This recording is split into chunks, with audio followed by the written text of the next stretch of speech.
Жаңа конституция жобасындағы қоғамдық бақылау институты азаматтар мен қоғамдық ұйымдарға мемлекеттік органдардың қызметін қадағалауға, бағалауға және оған ықпал ету мүмкіндік беретін құқықтық және ұйымдастырушылық тетік саналады. Институттың басты мақсаты биліктің ашықтығын қамтамасыз ету және шешімдердің әділ қабылдануына атсалысу. Осы арқылы мемлекеттік органдардың қоғам алдындағы жауапкершілігі күшейеді. Заң ғылымдарының докторы Жанар Кегенбаеваның пікірі осындай.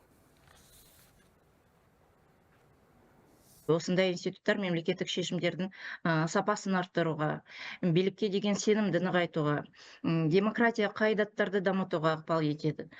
Сол сияқты бізде де, яғни осындай мысалы жоба бойынша бізде мысалы конституцияда арнайы 6-шы бөліміміз бар, Қазақстан халық кеңесі дегенде. Ол жерде 2 бап бойынша бізде анық айтылған, что Қазақстан халық кеңесі Қазақстан Республикасының азаматтарынан құрылады. Жаңа конституция жобасы арқылы халық кеңесі институты құрылады. Ол Қазақстан халқының ортақ мүддесін білдіретін ең жоғарғы консультативтік орган болмақ. Ассамблеяның барлық инфрақұрылымы мен бірегей тәжірибесі сақталып, өз жұмысын жалғастырады. Халық кеңесі өңірлерді, азаматтық қоғамды және этномәдени бірлестіктерді біріктіреді, халықтың көп этникалық үні айқындала түседі деген сөз.